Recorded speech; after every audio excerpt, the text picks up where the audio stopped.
എല്ലാവർക്കും സുഖം തന്നെയല്ലേ? ഇന്ന് ഒരു പുതിയ ലോങ് വീഡിയോ ആയിട്ടാണ് വന്നിരിക്കുന്നത്. ഇന്നെന്ന് പറഞ്ഞാൽ ഞാനും ഒപ്പായുടെ നമ്മളിപ്പോൾ പോകുന്നതെന്ന് പറഞ്ഞാൽ നോർത്ത് കൊറിയ ബോർഡർ കാണാൻ വേണ്ടിയിട്ടാണ്. അപ്പോൾ കുറേ നാളുകൊണ്ട് ഞാൻ ഒപ്പടുത്ത് പറയുവാണ് എനിക്ക് നോർത്ത് കൊറിയ ബോർഡറിലൊന്ന് പോകണമെന്ന്. അപ്പോൾ ഇന്നാണ് ടൈം കിട്ടിയത്. ഇന്നല്ല, ഞങ്ങൾ കഴിഞ്ഞ ആഴ്ചയാണ് പോയത്. ഞാനിപ്പോൾ എഡിറ്റിങ് ഇത് ലേറ്റായിട്ടാണ് ചെയ്യുന്നത്. ഇത് നോക്കി രാവിലെ ഇപ്പോൾ 6:30 ആയിട്ടുണ്ട്. പക്ഷേ ഫുള്ള് നമ്മൾ പുറം സൈഡ് കണ്ടു കഴിഞ്ഞാൽ ഇപ്പം രാത്രി ഒരു 9 മണിയായ ഒരു ഫീലിംഗ് ആണ്. കാരണം എന്ന് പറഞ്ഞാൽ ഇവിടെ കാലാവസ്ഥ ഇപ്പോൾ തണുപ്പായതുകൊണ്ടാണ്. അങ്ങനെ നമ്മൾ നേരെ പോകുന്ന വഴിക്ക് നമ്മളൊരു 8 മണിയൊക്കെ ആയപ്പോഴത്തേക്ക് ഫുഡ് കഴിക്കാൻ വേണ്ടിയിട്ട് ഇറങ്ങിയിട്ടുണ്ടായിരുന്നു. അപ്പോൾ ഞാൻ ഫുഡ് കഴിച്ചതെന്ന് പറഞ്ഞാൽ നമ്മുടെ റെസ്റ്റിംഗ് ഏരിയയിൽ കോമൺ ആയിട്ട് കാണുന്ന ഒരു ഫുഡാണ് കുക്ക്പാബ് എന്ന് പറയുന്ന ഒരു ഐറ്റമാണ് ഞാൻ ഓർഡർ ചെയ്തത്. ഒപ്പം ഓർഡർ ചെയ്തതെന്ന് പറഞ്ഞാൽ എന്തോ ഒരു നൂഡിൽസ് പോലത്തെ ഒരു സാധനമാണ്. അങ്ങനെ അതെല്ലാം കഴിച്ച് കഴിഞ്ഞതിന് ശേഷം നമ്മളിപ്പോൾ നേരെ പോവുകയാണ്. ഈ ബാക്ക്ഗ്രൗണ്ടിൽ കാണുന്ന ഈ മലയുണ്ടല്ലോ, ഈ മൗണ്ടൻ എന്ന് പറഞ്ഞാൽ ഈ മൗണ്ടൻ്റെ പേരെന്ന് പറഞ്ഞാൽ സൊറക്സാൻ എന്നാണ് പറയുന്നത്. സൗത്ത് കൊറിയയിൽ ഏറ്റവും വലിയ 2 മൗണ്ടൻസിൽ ഒന്നാണ് ഈ സൊറക്സാൻ എന്ന് പറയുന്നത്. ഒന്നെന്ന് പറഞ്ഞാൽ ഹല്ലാസാൻ എന്ന് പറയും. അതെന്ന് പറഞ്ഞാൽ ജെജു ഐലൻഡിലാണുള്ളത്. പിന്നെ ഒന്നെന്ന് പറഞ്ഞാൽ ഈ കാണുന്ന ഈ സൊറാക്സാൻ എന്ന് പറയുന്ന ഈ മൗണ്ടൻ.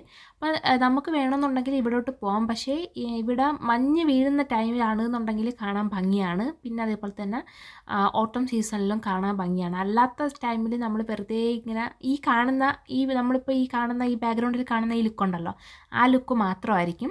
അതുകൊണ്ട് തന്നെ നമ്മളിന്ന് ഈ മലയുടെ മുകളിലോട്ട് പോകുന്നില്ല. നമ്മളിന്ന് പോകുന്നതെന്ന് പറഞ്ഞാൽ നോർത്ത് കൊറിയ ബോർഡറിലാണ്. മൗണ്ടൻസിൻ്റെ കാര്യം പറഞ്ഞപ്പോഴത്തേക്കാണ്. പിന്നെ ഏറ്റവും വലിയൊരു മൗണ്ടൻ എന്ന് പറഞ്ഞാൽ പെക്തൂസാൻ എന്ന് പറയുന്ന ഒന്നുണ്ട്. അത് നോർത്ത് കൊറിയയിലാണ്. ഞാൻ എവിടെയോ കേട്ടതാണ് ഈ നോർത്ത് കൊറിയക്കാർ ചൈനയ്ക്ക് ആ പെക്തൂസാൻ എന്ന് പറയുന്ന ആ മൗണ്ടൻ്റെ പകുതി വിറ്റ് കാശാക്കിയെന്ന്.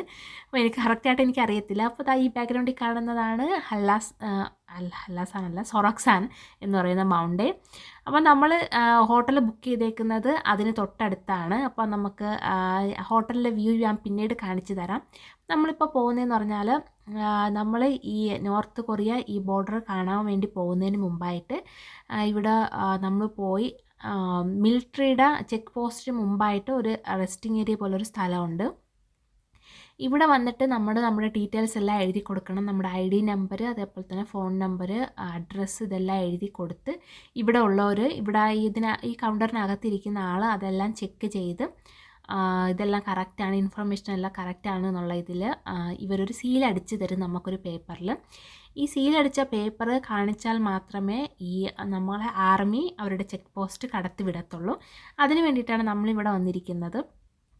അപ്പോൾ ഞങ്ങൾ ഇവിടെ വരാൻ വേണ്ടിയിട്ട് കുറച്ച് വെയിറ്റ് ചെയ്തതെന്ന് പറഞ്ഞാൽ ഫസ്റ്റത്തെന്ന് പറഞ്ഞാൽ ഒപ്പാക്ക് ലീവ് കിട്ടാൻ വേണ്ടിയിട്ട് കുറച്ച് പാടെന്ന് പറഞ്ഞാൽ ലീവ് എടുക്കാൻ പറ്റും. പക്ഷേ കുറച്ച് ഒപ്പാക്ക് പെൻഡിങ് കുറച്ച് വർക്കുകൾ കുറച്ച് ഉണ്ടായിരുന്ന കാരണം തന്നെ നമ്മൾ കുറേ നാളായി എവിടെയെങ്കിലുമൊക്കെ ഒന്ന് ടൂർ പോയിട്ട്. അങ്ങനെ പിന്നെ വിചാരിച്ചു തന്നാൽ പിന്നെ ഇപ്രാവശ്യം ഒന്നും നോക്കിയില്ല. ലീവ് എടുത്തിട്ടുണ്ടായിരുന്നു 2 ദിവസത്തേക്ക് ലീവ്.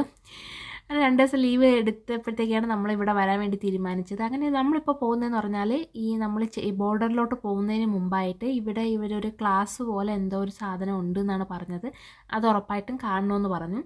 അപ്പോൾ ഇവിടെ വന്ന് നോക്കിയപ്പോൾ കാണാൻ കുറേ ചെയറൊക്കെ വെച്ചിട്ടുണ്ടായിരുന്നു. അതേപോലെ തന്നെ ഇവർ കാണിക്കുന്നത് എന്ന് പറഞ്ഞാൽ നോർത്ത് കൊറിയയും സൗത്ത് കൊറിയയും എങ്ങനെ സെപ്പറേറ്റ് ആയി, ആ വാറിൻ്റെ ടൈമിലുള്ള കുറേ കാര്യങ്ങൾ, പിന്നെ നമ്മളിപ്പോൾ പോകുന്ന ആ സ്ഥലത്ത് എന്താണ് ഉണ്ടാക്കിയത്, എന്താണ് നമുക്ക് അവിടെ നിന്ന് കാണാൻ പറ്റുന്നത്, അങ്ങനെയുള്ള കുറേ ഒരു ട്യൂട്ടോറിയലായിട്ടുള്ള ഒരു വീഡിയോ ആയിരുന്നു ഇവിടെ ഉണ്ടായിരുന്നത്. അങ്ങനെ ഞാനും ഒപ്പായും കൂടെ അതെല്ലാം കണ്ടു.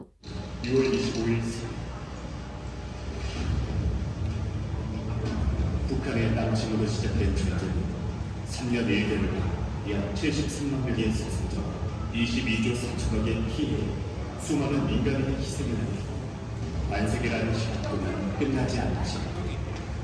전 세계 유일한 분단 국가라는 가슴 아픈 현실로 남아버렸습니다. 많은 사람들이 전쟁은 끝났다고 생각하지만 남북과의 평화를 외치면서 분단 국가라는 현 상황 속에 서로 총을 겨뤄야만 하는 가슴 아픈 현실이 계속되기에 우리는 평화 통일의 그날까지 긴장의 끈을 놓아서는 안 되고 안보 의식 또한 더욱 굳건히 해야 했습니다. ഇതാണ് ആർമിയുടെ ബോർഡർ. ഇവിടെയാണ് ആർമിയുടെ ചെക്കിങ് ഉള്ളത്. അപ്പോൾ എനിക്ക് തോന്നുന്നു ഇവിടെ ട്രാഫിക് ജാമൊക്കെ ഒഴിവാക്കാൻ വേണ്ടിയിട്ടായിരിക്കും നമ്മൾ നേരത്തെ കണ്ട ആ സ്ഥലത്ത് നിന്ന് സീലൊക്കെ ചെയ്ത് തരുന്നത്. അതാകുമ്പോൾ ആ സീൽ ചെയ്ത പേപ്പർ മാത്രം ഇവിടെ കാണിച്ചു കൊടുത്താൽ മതി, അവരിവിടെ അപ്പോഴേ ഇങ്ങനെ ഓപ്പണാക്കി തരും. അപ്പോൾ ഈ നോർത്ത് കൊറിയ എന്ന് പറഞ്ഞാൽ എനിക്ക് എപ്പോഴും ഒരു കൗതുകം തോന്നിയിട്ടുള്ളൊരു രാജ്യമാണ്. കാരണം അവിടെ ജീവിക്കുന്നവർക്ക് ഒരു ഫ്രീഡം ഇല്ല. അതുപോലെ തന്നെ അവിടുത്തെ ഭരണാധികാരി ഉണ്ടല്ലോ, അയാളെ ദൈവത്തെ പോലെ കാണണം, അങ്ങനെയുള്ള കുറേ കാര്യങ്ങളൊക്കെ ഇങ്ങനെ കേട്ടിട്ടുണ്ടായിരുന്നു. കേട്ടത് മാത്രമല്ല, ഞങ്ങൾ പോകുന്ന ചർച്ചിൽ ഈ നോർത്ത് കൊറിയയിൽ നിന്ന് രക്ഷപ്പെട്ട് വന്നിട്ടുള്ള ഒരാൾ വരാറുണ്ടായിരുന്നു. അപ്പോൾ അവരുടെ ഈ സ്റ്റോറി, അവരെങ്ങനെയാണ് അവിടെ നിന്ന് ഇങ്ങനെ ഈ കടൽ നീന്തിക്കടന്ന് രക്ഷപ്പെട്ട് വന്നതെന്നുള്ള കാര്യങ്ങളൊക്കെ കേൾക്കുമ്പോഴത്തേക്ക് ഭയങ്കരമായിട്ട് വിഷമം തോന്നാറുണ്ട്. കാരണം ഇത്രയും എല്ലാ രാജ്യങ്ങളും റിപ്പബ്ലിക്കായിട്ടുള്ള രാജ്യങ്ങളായിട്ട് മാറിയിട്ടുണ്ട്. എല്ലാവർക്കും സ്വാതന്ത്ര്യമുണ്ട്, അവരുടേതായ സ്വാതന്ത്ര്യമുണ്ട്. ഇതൊന്നുമില്ലാതെ ഇടാനുള്ള ഡ്രസ്സ് പോലും നല്ല ഇല്ലാത്ത ഒരുപാട് ആൾക്കാർ ജീവിക്കുന്ന ഒരു സ്ഥലമാണ് നോർത്ത് കൊറിയ എന്ന് കേട്ടിട്ടുണ്ട്. അപ്പോൾ എനിക്ക് ഭയങ്കര ആഗ്രഹമാണ് കാണാൻ വേണ്ടിയിട്ട്. പിന്നെ വേറൊരു കാര്യം എന്ന് പറഞ്ഞാൽ, ഇവിടെ കൊറിയയിൽ ഏത് ടൂറിസ്റ്റ് പ്ലേസ് ഉണ്ടെന്നുണ്ടെങ്കിലും അവിടോട്ട് നമ്മൾ നടന്ന് വേണം പോകാൻ. അതെന്താണെന്ന് ചോദിച്ചാൽ എനിക്കറിയത്തില്ല. ഒരു 20-30 മിനിറ്റൊക്കെ നടന്നിട്ടായിരിക്കണം ചില ടൈമിൽ നമുക്ക് ചില ടൂറിസ്റ്റ് സ്പോട്ടുകളിൽ പോകാൻ വേണ്ടിയിട്ട്. കൊറിയക്കാർക്ക് നടന്നിങ്ങനെ പോകുന്നത് ഭയങ്കര ഇഷ്ടമാണ്. ഇനി അതുകൊണ്ടെങ്ങനെ ആയിരിക്കുമോ ഇവരിങ്ങനെ മെലിഞ്ഞിരിക്കുന്നതെന്ന് ചോദിച്ചാൽ കറക്റ്റായിട്ട് എനിക്കറിയാൻ വയ്യ. എനിക്കും ഒപ്പാക്കാണെങ്കിലും നടക്കാൻ വേണ്ടി രണ്ടുപേർക്കും മടിയായിരുന്നു. അങ്ങനെ നമ്മൾ പറയുകയും ചെയ്തു, എന്തിനാണ് ഈ കുന്നിൻ്റെ മുകളിലോട്ട് ഇവർ കൊണ്ടുവച്ചേക്കുന്നതെന്ന്. അപ്പോൾ ഇവിടെ നിന്ന് നോക്കുന്ന സമയത്ത് ഈ വ്യൂ ഉണ്ടല്ലോ, ഇത് അടിപൊളിയാണ്. ഈ നമ്മുടെ ഈ ക്യാമറയിൽ എങ്ങനെയാണ് കിട്ടിയെന്ന് ചോദിച്ചാൽ നല്ല രീതിയിൽ കാണാൻ പറ്റുന്നില്ല എന്നുണ്ടെങ്കിലും, നമ്മൾ ഈ മുകളിൽ വന്ന് നോക്കുന്ന സമയത്ത് ആ കടലും ഈ മലകളും എല്ലാം കൂടെ അടിപൊളിയായിരുന്നു. പിന്നെ അതുപോലെ തന്നെ മലയുടെ ഏറ്റവും മുകളിലായത് കാരണം തന്നെ ഭയങ്കര വെയിലായിരുന്നു. എനിക്ക് കണ്ണ് തുറക്കാൻ വയ്യായിരുന്നു, കാണാൻ വേണ്ടിയിട്ട് വയ്യായിരുന്നു.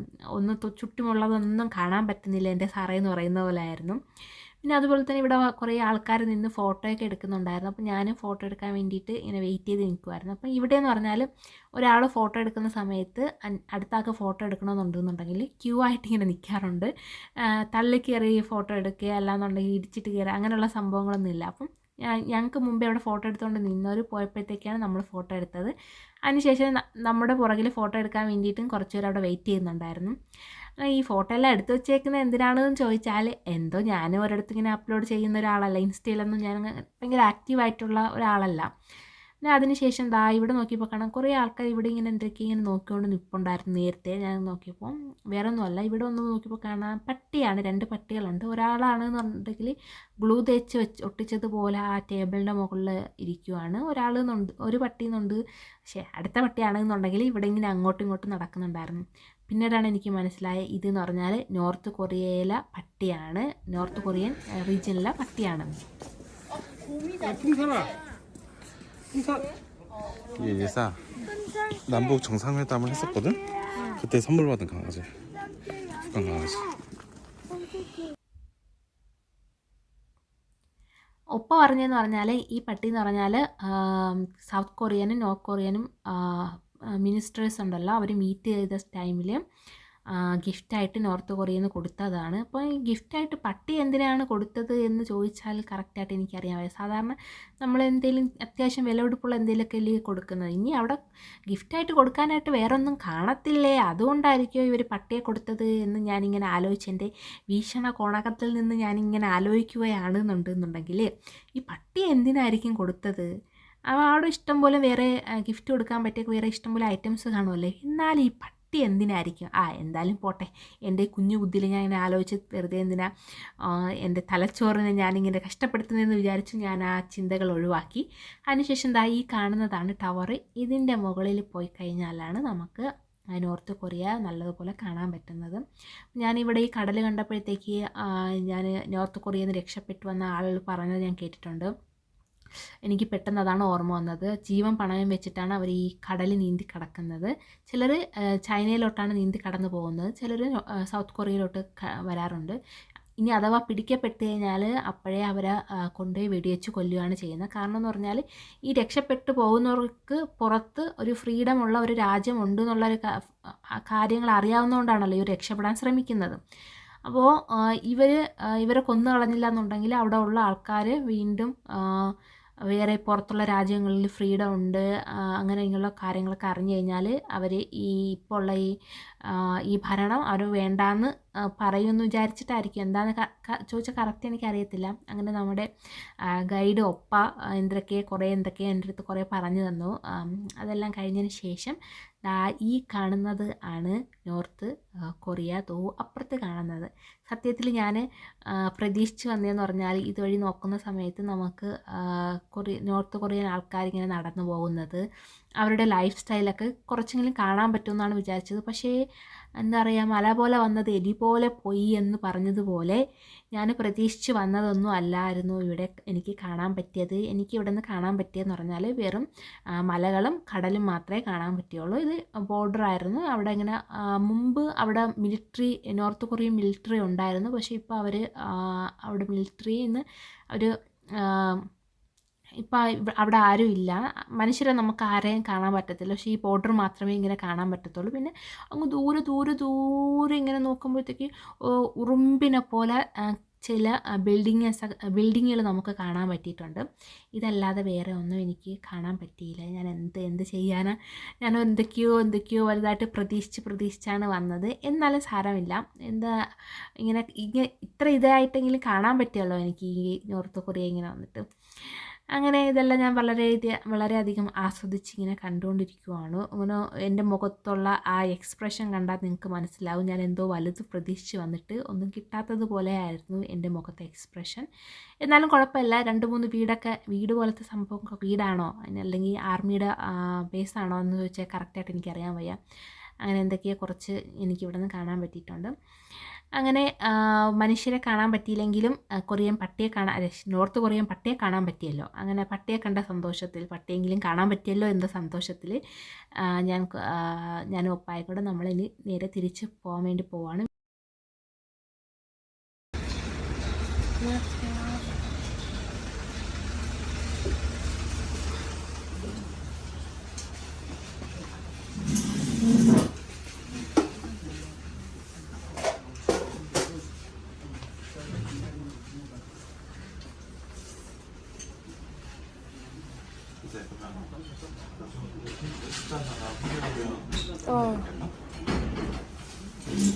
저희 오징어 순대 소짜 하나, 홍게라면 하나.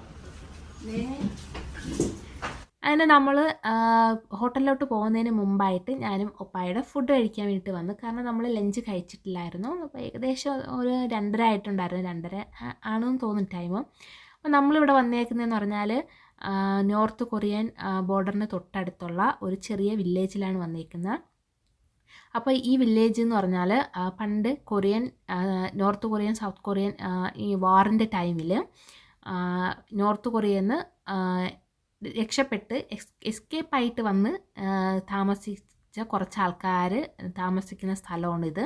അതായത് കടലിൽ ഉപജീവനമാർഗം കടലിൽ നിന്ന് കണ്ടെത്തുന്ന കുറച്ച് ആൾക്കാർ താമസിച്ചിരുന്ന ഒരു ചെറിയ വില്ലേജായിരുന്നു ഇത്.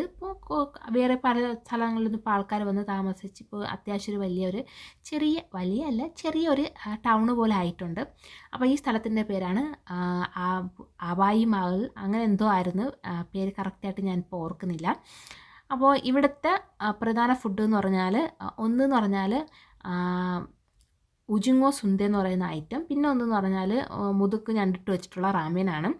അപ്പോൾ ഇതെന്ന് പറഞ്ഞാൽ ഈ ഉജിങ്ങോ സുന്ദേ എന്ന് പറഞ്ഞാൽ നമ്മുടെ സാധാ കണവ ഉണ്ടല്ലോ, ഈ കണവയുടെ അകത്ത് കണവ കൂന്തളം എന്നൊക്കെ പറയുമല്ലോ, ഇതിനകത്ത് ചോറും വെജിറ്റബിൾസ് എല്ലാം കൂടെ അരിഞ്ഞ് ചേർത്ത് അതിനെ ഫില്ല് ചെയ്ത് ഒന്ന് സ്റ്റീം ചെയ്തെടുത്തതിന് ശേഷം ഇങ്ങനെ റൗണ്ടിന് കട്ട് ചെയ്തെടുത്തിട്ട് ആ കട്ട് ചെയ്തതിന് മുട്ടയിലൊക്കെ മുക്കി ഇങ്ങനെ പൊരിച്ച് എടുക്കുന്ന ഐറ്റമാണ് ഈ ഉജുങ്ങോ സുന്ദേ എന്ന് പറയുന്നത്. അപ്പോൾ നമ്മുടെ നാട്ടിലെ പോലെ തന്നെ കേരളത്തിലെ പോലെ തന്നെ ഈ കൊറിയയിൽ എന്ന് പറഞ്ഞാൽ ഓരോ സിറ്റികളിലും ഓരോ കൺട്രി സൈഡായാലും എവിടെ പോയാലും ആ ഒരു പ്ലേസിൽ ഉള്ള ഫേമസ് ആയിട്ടുള്ള ഫുഡ് കാണും. അപ്പോൾ ഈ സ്ഥലത്തെ ഫേമസ് ആയിട്ടുള്ള ഫുഡാണ് ഞാൻ ഈ പറഞ്ഞ ഈ ഉജുങ്ങോ സുന്ദേ എന്ന് പറയുന്ന ഐറ്റവും അതേപോലെ തന്നെ ഈ റാമേനും ഈ ഞണ്ടിട്ട് വെച്ചിട്ടുള്ള റാമേനും. അതുപോലെ തന്നെ എനിക്ക് എപ്പോഴും കൗതുകം തോന്നിയിട്ടുള്ള ഒരു കാര്യം എന്ന് പറഞ്ഞാൽ കൊറിയയിലെ ഫുഡ് എന്ന് പറഞ്ഞാൽ എപ്പോഴും ഇത് കഴിക്കാനുള്ള ഒരു ഒരു മെത്തേഡുണ്ട് ഇവർക്ക് തന്നെ. ഓരോ ഫുഡും ഈ രീതിയിൽ കഴിച്ചാലാണ് ടേസ്റ്റ് എന്ന് ഇവർക്കറിയാം. അപ്പോൾ ഈ ഐറ്റംസ് എന്ന് പറഞ്ഞാൽ ഈ ഉജുങ്ങോ സുന്ദ എന്ന് പറയുന്ന ഈ ഐറ്റം തന്നെ ഒരു ഡ്രൈ ആയിട്ടുള്ള ഫിഷ് അതിനെ മാരിനേഷൻ ചെയ്ത ഒരു സംഭവമായിട്ട് ഇങ്ങനെ ചേർത്താണ് കഴിക്കുന്നത്. അതാണ് ഇതിൻ്റെ കോമ്പിനേഷൻ. അപ്പോൾ ഈ കോമ്പിനേഷൻ കറക്റ്റ് അനുസരിച്ച് നമ്മൾ ഫുഡ് കഴിച്ചു കഴിഞ്ഞാൽ അപാര ടേസ്റ്റ് എന്ന് പറഞ്ഞാൽ കോമ്പിനേഷൻ അല്ലാതെ കഴിച്ചാൽ അടിപൊളി ടേസ്റ്റാണ്. പക്ഷെ നമ്മൾ ഈ കോമ്പിനേഷൻ ഇങ്ങനെ ചേർത്ത് കഴിക്കുകയാണെന്നുണ്ടെങ്കിൽ എൻ്റെ പുന്നീസ് അപാര ടേസ്റ്റാണ്. അപ്പോൾ ഞാൻ ഇവിടെ നിന്ന് ഈ ഫുഡ് കഴിച്ചപ്പോഴത്തേക്ക് സത്യം പറയാമല്ലോ ഞാൻ ഞെട്ടിപ്പോയി. കാരണം അത്രയ്ക്ക് ടേസ്റ്റായിരുന്നു. അപ്പോൾ ഞാൻ ഒരിക്കലും പ്രതീക്ഷിച്ചില്ല ഇത്രയും ടേസ്റ്റ്. അപ്പോൾ എനിക്ക് വീണ്ടും ആ ഫുഡ് ഇങ്ങനെ ഞാനിപ്പോൾ ഈ എഡിറ്റിംഗ് ചെയ്യുന്ന സമയത്ത് ഞാൻ വീണ്ടും ആ ഫുഡിനെ കുറിച്ചാണ് ഇങ്ങനെ ഓർത്തുകൊണ്ടിരുന്നത്. വേറെ ഒന്നുമല്ല, ആ ഞണ്ടിട്ട് വെച്ചിട്ടുള്ള റാമൻ അടിപൊളി ടേസ്റ്റായിരുന്നു. പിന്നെ അതുപോലെ തന്നെ നിങ്ങൾ ചോദിക്കും ഈ ഞണ്ട് എന്താ ഇങ്ങനെ ഫുള്ള് കാലും കൈയോട് കൂടിയൊക്കെ ഇങ്ങനെ ഇരിക്കുന്നത്, ഇതിനെ കട്ട് ചെയ്തൊന്നും തരത്തില്ല അവരെന്ന്. അപ്പോൾ ഈ കൊറിയക്കാർക്ക് അവർ സ്വന്തമായിട്ട് ഇങ്ങനെ കട്ട് ചെയ്തൊക്കെ കഴിക്കുന്ന ഇഷ്ടമുള്ള ആൾക്കാരാണ്. ഈ കൊറിയൻ ബീഫായാൽ പോലും അവർ സ്വന്തമായിട്ടാണല്ലോ കുക്ക് ചെയ്ത് കഴിക്കുന്നത്. അപ്പം അങ്ങനെ അതിനോട് ഇഷ്ടമുള്ള ആൾക്കാരാണ്. അപ്പോഴത്തേക്ക് ഇവിടെ ഇങ്ങനെയാണ് ഫുഡ് സെർവ് ചെയ്യുന്നത്. പക്ഷെ ഇങ്ങനെ കഴിക്കുന്നതും ഒരു അടിപൊളി എന്താ പറയുക ഒരു പ്രത്യേക എക്സ്പീരിയൻസ് ആണ്. അപ്പോൾ ചിലർക്ക് ഫോറിനേഴ്സിന് ചിലർക്ക് അത് ചിലപ്പോൾ ബുദ്ധിമുട്ടായിട്ട് തോന്നും. നമ്മൾ കാശ് കൊടുക്കുന്നതല്ലേ, അപ്പോൾ അവരത് കറക്റ്റായിട്ട് ചെയ്ത് തരേണ്ടതല്ലേ, അവർ കട്ട് ചെയ്ത് തരേണ്ടതല്ലേ എന്നൊക്കെ തോന്നുമെന്നുണ്ടെങ്കിലും പക്ഷേ കൊറിയയിൽ കണ്ടിന്യൂസ് ആയിട്ട് താമസിക്കുന്നവരാണെന്നുണ്ടെങ്കിൽ ഇതൊക്കെ ഒരു എക്സ്പീരിയൻസ് ആയിട്ട് എന്താ പറയുക നമ്മുടെ ഡെയിലി ലൈഫിനൊരു പാർട്ടായിട്ട് നമുക്കത് നമ്മുടെ കാശ് കൊടുത്ത് കഴിക്കുന്നില്ല അപ്പോൾ ഒരു കട്ട് ചെയ്ത് തരണം അങ്ങനെ ഒരു ചിന്താഗതിയൊന്നും തോന്നത്തില്ല. അടിപൊളി ടേസ്റ്റായിരുന്നു. അങ്ങനെ ഞാൻ ഒപ്പടുത്ത് പറയുകയും ചെയ്തു ഈ വലിയ ഞണ്ടിനെ എങ്ങനെയാണ് നമ്മളിപ്പോൾ എന്താ പറയുക കട്ട് ചെയ്ത് കഴിക്കുന്നതെന്ന്. അങ്ങനെ ഒപ്പം എൻ്റെ അടുത്ത് പറഞ്ഞ് നീ ഒട്ടും പേടിക്കേണ്ട, ഞാൻ ഇപ്പോൾ കാണിച്ചു തരാതെ എങ്ങനെയാണ് കഴിക്കുന്നതെന്ന്.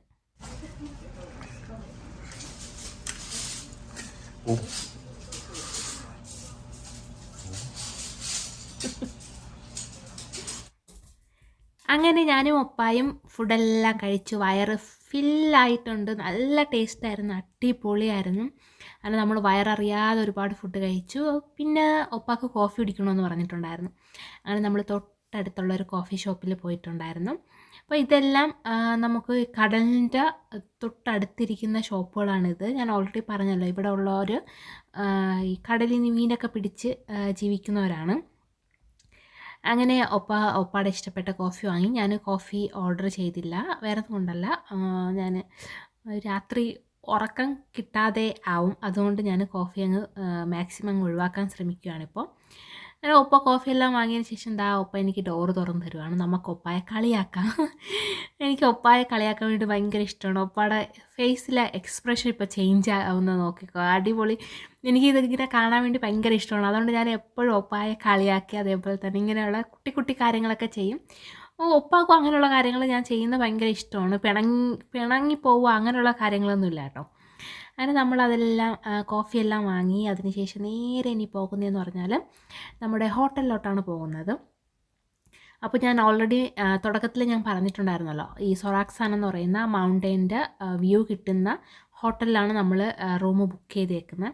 അപ്പോൾ ഇവിടെ നേരെ വന്നപ്പോഴത്തേക്ക് കാണാം ഹോട്ടലും അടിപൊളിയായിട്ടുണ്ട്. മിക്കുള്ള കൊറിയക്കാരും ഈ സൈഡിലോട്ട് വന്നു കഴിഞ്ഞാൽ ഏറ്റവും കൂടുതൽ താമസിക്കുന്നത് ഈ ഹോട്ടലിലാണ്. എന്തുകൊണ്ടാണെന്ന് അറിയത്തില്ല, കൊറിയക്കാർക്ക് ഭയങ്കര ഇഷ്ടമാണ് ഈ ഹോട്ടൽ. അപ്പോൾ ഇത് നോക്കിയേ, ഇതിൽ നമ്മുടെ ഹോട്ടലിലെ ബാക്ക് സൈഡിലെ വ്യൂ നോക്കിയേ, അടിപൊളിയല്ലേ? ആ മൗണ്ടൈനൊക്കെ ഇങ്ങനെ കാണാം. ഇനി നമ്മുടെ റൂമിൽ നിന്ന് നോക്കുമ്പോൾ എങ്ങനെയാണ് കാണുക എന്ന് അറിയത്തില്ല. അങ്ങനെ ഇവിടെ വന്നപ്പോൾ കാണാം ഒരുപാട് ആൾക്കാർ ചെക്കിൻ ചെയ്യാൻ വേണ്ടിയിട്ട് വെയിറ്റ് ചെയ്ത് നിൽപ്പുണ്ടായിരുന്നു. കാരണം 3 മണിക്കാണ് ചെക്കിൻ ചെയ്യുന്നത്. അപ്പോൾ അതിന് വേണ്ടിയിട്ട് എല്ലാവരും വെയിറ്റ് ചെയ്യുവാണ്. ഇനി നമ്മൾ ചെക്കിങ് എല്ലാം ചെയ്തതിന് ശേഷം ഒന്ന് ഫ്രഷായി കുറച്ച് റെസ്റ്റ് ചെയ്തതിന് ശേഷം ഇവിടുത്തെ നൈറ്റ് മാർക്കറ്റിലൊക്കെ ഒന്ന് പോകണം. അതെല്ലാം കൂടെ ചേർത്തിട്ട് ഞാൻ ഒരു വീഡിയോ പാർട്ട് 2 ആയിട്ട് ചെയ്യാം. അപ്പോൾ ഇന്നത്തെ വീഡിയോ ഇത്രയേ ഉള്ളൂ. എല്ലാവർക്കും ഇഷ്ടപ്പെട്ടു എന്ന് വിചാരിക്കുന്നു. അടുത്ത വീഡിയോ കാണാം. Bye bye.